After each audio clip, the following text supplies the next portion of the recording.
여러분, 오늘은 우리 주님께서 모든 사망과 죽음을 이기시고 부활하신 부활주일입니다.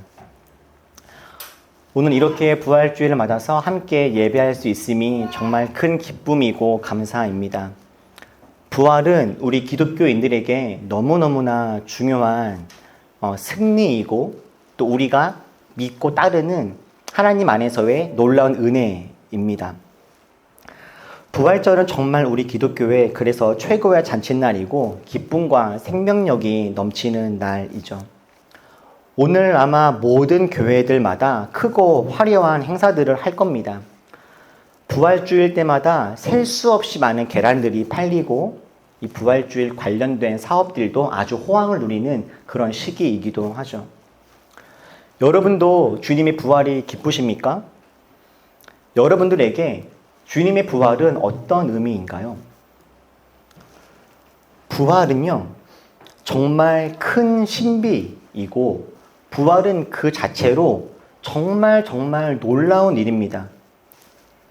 부활이라고 하는 이 한 단어 안에 다양한 의미의 신학적인 해석들이 있고 그것을 가지고 정말 여러 가지의 고민들과 상상들을 할 수 있습니다. 그런데 그 어떤 수식과 어떤 이야기, 어떤 설명들을 넘어서 그냥 너무 단순하게요. 그냥 우리 주위에 누군가가 생명을 잃었는데, 죽음을 맞이했는데, 심지어 장례까지 치렀는데 그 사람이 그 죽음에서 다시 살아났다라는 상상을 여러분 한번 해보십시오. 정말로 죽었던 사람이 말 그대로 부활한 겁니다. 여러분들이 그런 상황들을 직접 목격했거나 들었다면 여러분들 어떤 마음이 드시겠습니까? 부활이 무엇이냐? 어떻게 일어날 수가 있느냐? 누가 한 것이냐? 이 의미가 무엇이냐? 그런 다양한 부활에 대한 여러 가지 관념들, 생각들, 상상들, 신학적 논쟁들을 하기 이전에 어떤 부활이라고 하는 사건을 우리가 직접 보았다면, 들었다면 다른 것들을 다 차치하더라도 우리 마음에 한 가지 공통적으로 확실한 한 가지의 감정이 있을 겁니다. 그게 뭘까요? 놀라움이겠죠, 놀라움. 깜짝 놀라겠죠. 다른 건 몰라도 이 사건이 어떻게 일어난 건지, 하나님 안에서 어떤 의미가 있는지, 어떤 것인지 우리가 다 알 수 없어도 아마 우리는 모두가 다 엄청 크게 놀랄 거예요. 오늘 우리가 함께 읽었던 오늘의 말씀은 예수님께서 죽었던 나사로를 살려내신 사건입니다. 죽어서 이미 장례식을 마쳤고 이미 3일이나 지났습니다. 그런데 그 나사로가 다시 살아났어요. 아니나 다를까 나사로가 죽었다가 살아났던 이 일을 본 수많은 사람들이 너무 많이 놀랐습니다. 그리고 이 일을 행하신 예수님을 믿고 따르게 되었죠. 이건 너무나 당연스럽고 자연스러운 일입니다. 죽었다가 살아난 사람을 보았는데 어떤 강심장인 사람이, 어떤 대단한 사람이 그걸 보고서 놀라지 않을 수가 있겠습니까? 그런데 이보다도 더 놀라운 일들도 또 있습니다. 분명히 나사로는 죽었었는데 3일 만에 살아났는데 이 모든 상황을 보고서도 놀라지 않는 사람도 있었다라는 거예요. 이게 정말 놀랍지 않습니까? 사람이 죽었다가 살아난 것을 봤는데 내 눈으로 목격을 했는데 근데 이걸 보고도 놀라지 않는 사람들도 있었다라는 거죠. 그게 누구입니까? 유대의 종교 지도자들입니다. 바리새인들, 제사장들. 유대의 종교 권력을 쥐고 있었던 이 사람들은 나사로가 죽었다가 살아난 이 모습을 보고서도 놀라지 않습니다. 기뻐하지도 않아요. 오히려 걱정하고 두려워합니다.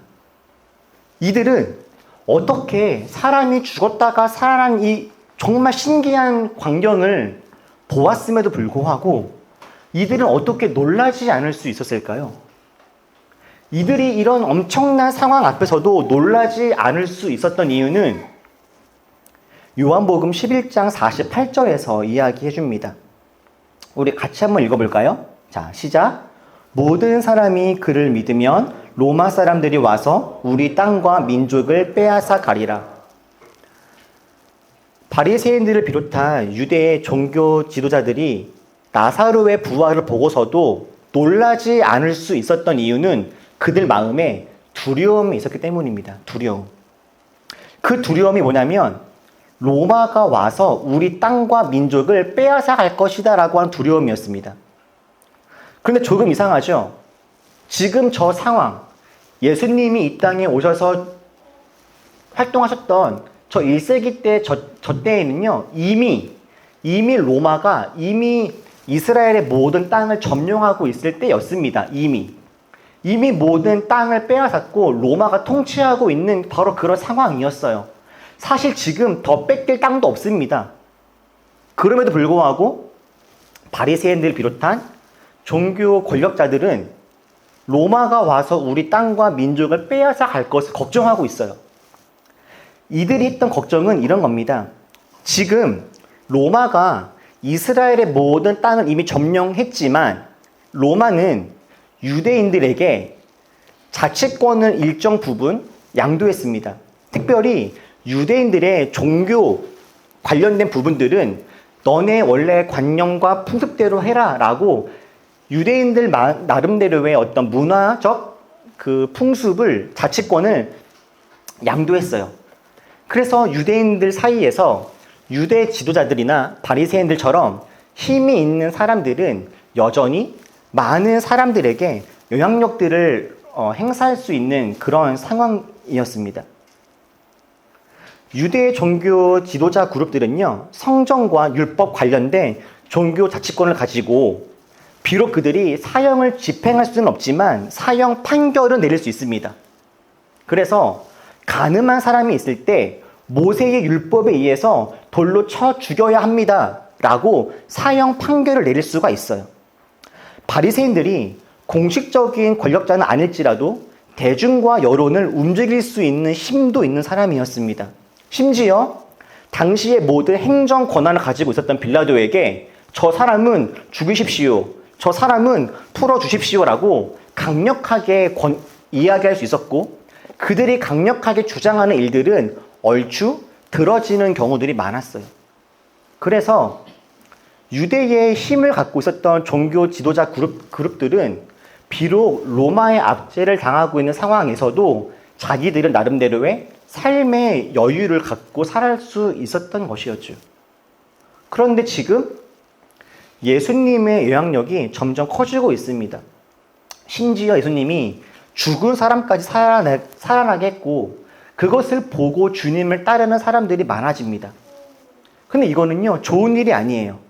왜냐하면 예수님을 따르는 사람들이 많아짐으로 인해서 시위나 소요 사태가 일어날 수도 있기 때문이죠.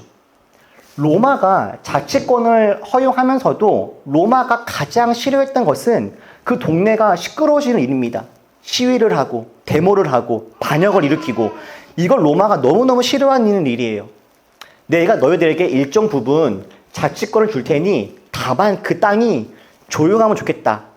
조용하게 나에게 세금만 잘 갖다 바치면 나는 너희들 이 이상은 건드리지 않을게. 이것이 로마와 유대 지도자들 사이에서 있었던 암묵적인 약속들이었죠. 그런데 지금 예수님으로 말미암아 이스라엘의 군중들이 조금씩 술렁이기 시작하는 겁니다. 어쩌면 저 사람이 메시아일지도 몰라. 저 사람이 로마에서 우리를 건져낼지도 몰라. 라는 수근수근 거린들이 점점 더 커지고 있었던 겁니다. 그러므로 말미암아 이 바리새인들, 종교 권력자들은 자신들이 지금 누리고 가지고 있었던 이 권세, 이 자치권, 이 자유, 이 능력을 빼앗길까 봐 걱정이 되었던 것이죠. 결국에 이 사람들이 나사로가 죽음에서 부활했음에도 불구하고 그 놀라운 사건을 보면서도 놀라지 않을 수 있었던 이유는 자기가 지금 가지고 있었던 이 자유를, 이 권력을, 이 권위를 빼앗길까봐 두려웠기 때문이에요. 누군가가 죽음에서 돌아오는 것을 기뻐하지도 못할 만큼, 부활의 소식에 감격하거나 놀라지도 못할 만큼, 이 부활이라고 하는 것으로 인해서 자신들의 입지가 줄어들 것이 걱정되고 염려가 되었던 거죠. 바리새인들과 유대 종교 지도자들에게 부활이라고 하는 것은요, 생명, 희망, 소망이 아닙니다. 그들에게 있어서의 부활, 나사로의 부활은 자유의 축소, 자기 뜻의 제한이었습니다. 권력의 빼앗김, 이런 것들이었죠. 그래서 그들은 결단합니다. 어떻게 해요? 10절. 나사로도 죽이려고 모의하였다. 이들은 결국에 죽음에서 살아난 나사로를 다시금 정말로 죽이겠다라고 결심을 합니다. 나사로와 예수 둘 다 죽이자라고 말이죠. 여러분, 예수님이 부활하셨습니다. 여러분들은 이것이 정말 기쁘십니까? 예수님이 부활했다라고 하는 이 말은 다시 말하면, 다른 말로 말하면 예수님이 더 이상 죽어있지 않다라고 하는 말입니다. 여러분은 예수님께서 죽어있지 않고 살아계신 것이 더 기쁘십니까? 제가 한두 번 이야기한 기억이 있는데요. 여러분, 생각해보면 부활하신 예수님보다 죽어서 무덤에 계신 예수님이 우리에게는 더 좋을 수도 있습니다. 예수님이 부활하지 않았다면, 예수님이 죽어 계셨다면 예수님은 한 자리, 바로 그 무덤에 머물러 있었을 겁니다.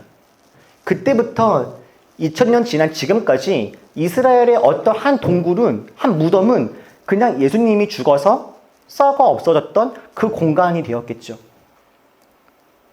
그렇게 죽어있는 예수님은요, 우리가 예측할 수 있습니다. 어떤 예측이요? 주님은 지금도 거기 계시다 라고 우리는 알 수 있죠.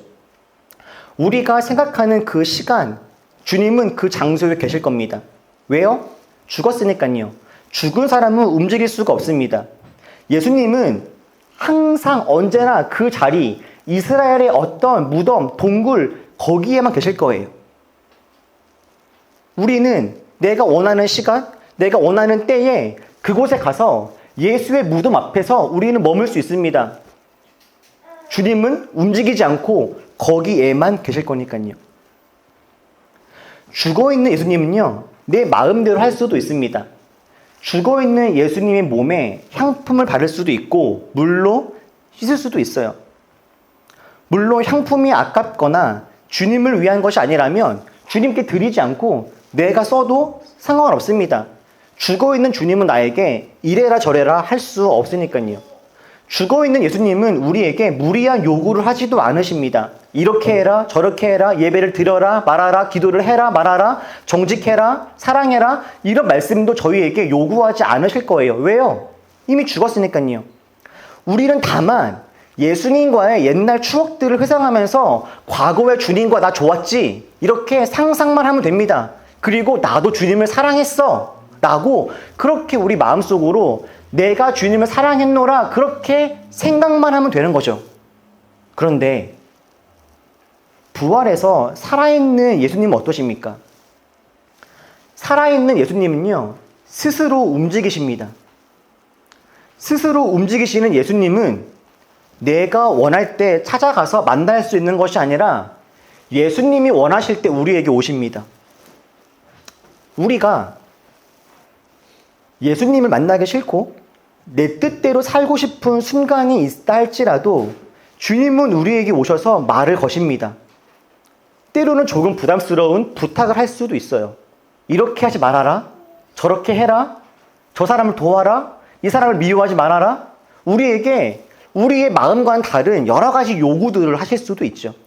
살아있는 예수님은요, 예측이 불가능합니다. 어떻게 하실까? 다음 길은 무엇일까? 어디로 가실까? 어디로 인도하실까? 우리가 다 가늠할 수가 없습니다. 그래서 부활하신 예수님의 기사들을 보면요. 예수님은 동해 번쩍 서해 번쩍 하세요. 살아있는 예수님은요. 내 마음대로 할 수도 없습니다. 살아있는 예수님은 우리들을 향한 지금 주님께서 갖고 있는 계획들이 있고 우리를 찾고 기다리세요. 살아나신 예수님은 우리 생각보다 훨씬 크십니다. 여러분, 우리가 부활을 어떻게 다 설명하면서 과학적으로 증명할 수 있겠습니까? 불가능하죠.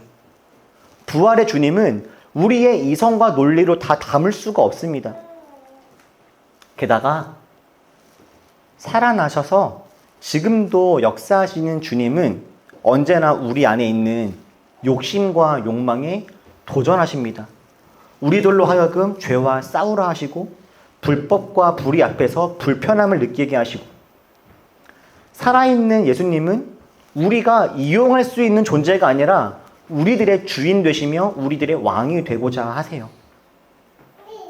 살아나신 예수님은 우리가 원하지 않는 시간에 우리 마음속에 불쑥불쑥 오셔서 우리들로 하여금 불편하게 하시고, 우리가 원하지 않는 사람들을 만나게 하시고, 우리가 외면하고 싶은 문제들에 직면하게 하시기도 합니다. 예수님이 부활했다라고 하는 것은요, 이제는 우리 인생의 주도권이 내 손에서 벗어나기 시작했다라고 하는 것을 의미합니다. 더 이상 우리 삶의 주인이 내가 아니라는 거죠. 내가 잠깐 조금 갖고 있었던 내 삶의 자치권, 내가 내 뜻대로 이루고 싶었던 내 안의 욕심들, 그것을 내 뜻대로 발휘할 수 없게 되었더라라는 말이에요. 예수님이 살아계셔서 우리들을 이끄시고 간섭하시고 흔드시기 때문이죠.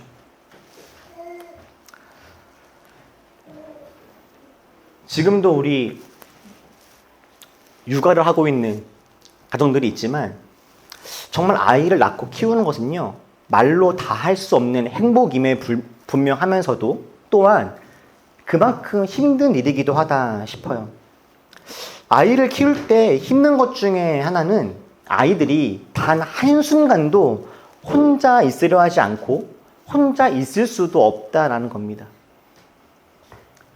우리 이도가 지금 아까 앞에서 이렇게 아장아장 걸었는데 엄마가요, 손을 이렇게 하고 있더라고요. 이도 엄마가.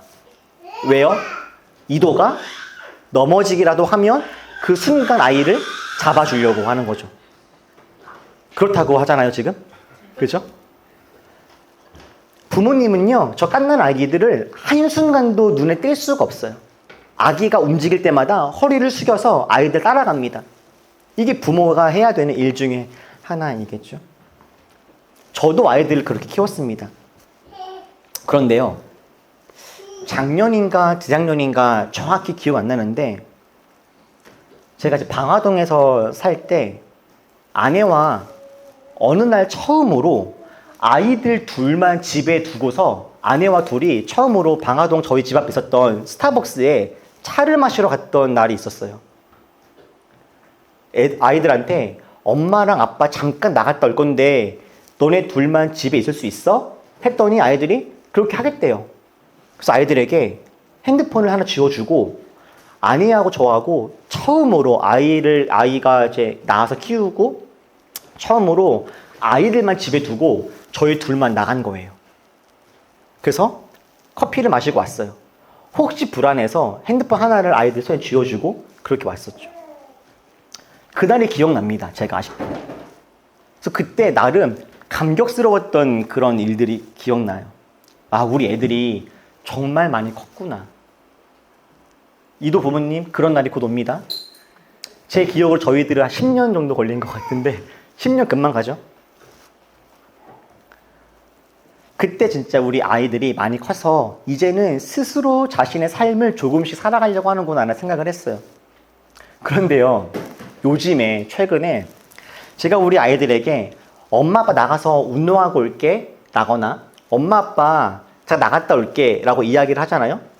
그러면 아이들이 그 말을 듣고 나서 입가에 살짝 미소가 지어지는 것들을 볼 때가 있어요. 엄마 아빠 나갔다 온다 할 때 은우 시우가 살짝 입꼬리가 올라가면서 이렇게 물어봅니다. 그럼 우리 게임해도 돼요? 라고 물어봐요. 그때 제가 처음 쟤네가 웃네? 라는 걸 느끼는 순간 이상한 마음이 들었어요. 어머, 좋아한다. 우리가 없는 걸 좋아하네? 여러분, 아이들이요, 조금 크면 혼자 있고 싶어 해요. 왜요? 엄마 아빠가 없는 자유함을 누리고 싶은 거죠. 먹고 싶은 거 먹고, 하고 싶은 거 하고, 게임도 하고, 만화도 보고, 이런 거 하고 싶은 거예요. 그러다가 부모님이 본인들 생각보다 조금 빨리 집에 들어오면 요즘에 갑자기 후다닥 뭘 합니다. 핸드폰을 뭐 하고 있다가 갑자기 후다닥 뭘 해요. 전 내심 또 얘네가 뭐 하다가 숨기나 싶어서 다 뒤져보고 싶은 마음도 있지만 그 제 안에서 내면의 그 싸움이 있죠. 한번 까볼까 말까. 저희가 조금 빨리 들어오면요, 아이들은요 다시금 마음이 불편해집니다. 그동안 어질러 놓은 물건들을 정리해야 되고, 먹던 과자도 그만 먹어야 되고, 이빨 닦아야 되고, 밀린 숙제도 해야 되고, 세수도 해야 되고, 집도 정리를 해야 돼요. 여러분, 예수님이 부활했다라고 하는 거는요, 우리한테 이런 의미입니다. 주님이 이제는 우리 삶에 간섭하시겠다라는 거예요. 그냥 내 뜻대로 살면 되는 것이 아니라 이제는 주님이 우리 삶 속에 찾아오셔서 간섭하시고 주님께서 원하시는 뜻이 이루어지도록 하실 것이다라는 거예요. 그리고 우리들은 하나님의 그 뜻과 간섭과 통치를 받아들이겠다라는 의미인 것이죠. 많은 아이들처럼 그것이 조금 불편할 수 있을지 모릅니다. 아쉬울 수도 있죠. 내가 내 삶에 주도권을 쥐고 싶은데 주님이 자꾸 간섭하시면 우리 마음이 불편할 수도 있습니다. 그런데 여러분, 부모가 집에 돌아와서 그 집의 질서를 다시금 세우면 어떤 일이 일어납니까? 부모님이 집에 돌아오신 지 얼마 되지 않아서 집은 다시금 따뜻해집니다. 주방에서는 맛있는 된장국 냄새가 나고요. 도둑들이 저기 어른이 없는 것 같은데? 라고 노리고 있다가도 든든한 요새로 바뀝니다. 아이들은 청결해지고 깨끗한 옷을 입고 건강하게 지낼 수 있습니다. 아이들은 잠시 마음이 불편하지만 이내 더 큰 안정감을 느끼게 되어지고 건강하게 자랄 수 있게 돼요. 어린 아이들에게 부모님의 간섭은 불편하지만 그 속에서 질서와 따뜻함, 사랑을 누릴 수 있게 됩니다. 여러분, 마찬가지입니다. 부활하신 주님이 우리 삶을 간섭하시면 우리 삶 속에는 이런 일들이 일어납니다. 처음에는 불편하지만 결국 그 주님의 간섭 속에서 진짜 자유와 진짜 기쁨이 시작이 됩니다. 사랑하는 우리 모든 올리버 여러분, 예수님이 부활하셨습니다. 이거는 기쁜 소식임과 동시에 우리들에게는 도전적인 소식이기도 합니다. 이제는 내가 원할 때 주님을 가면 된다는 의미가 아니라 주님께서 원하실 때 아무 때나 우리에게 찾아오시겠다라고 하는 선포예요. 내가 너의 삶에 원하는 게 있다라는 주님의 요구이고 내가 너의 삶을 주도하시겠다라고 하는 선포입니다. 주님의 부활은 우리도 죽음을 두려워하지 않고 앞으로 영원한 생명을 누릴 수 있게 되었다. 이 약속인과 동시에 바로 지금 오늘부터 우리 삶의 주인이 바뀌었다라는 의미이기도 한 거예요. 그렇다면 여러분들은 정말 예수님의 부활을 기뻐하실 수 있는 준비가 되셨습니까? 우리 삶에 간섭하시는 하나님의 그 말씀에 복종하실 결단이 있으십니까? 내 삶의 주인이 하나님이심을 인정하고 내 욕심이 아닌 주님의 뜻을 따라 걸어갈 각오가 되어 있으십니까? 우리가 나를 내려놓고 하나님께 복종할 때 하나님은 우리에게 진정한 자유를 주시고 우리들로 하여금 가장 나답게 살아갈 수 있는 은혜들을 주실 겁니다. 사랑하는 여러분, 예수님께서 부활하셨습니다. 기도하겠습니다.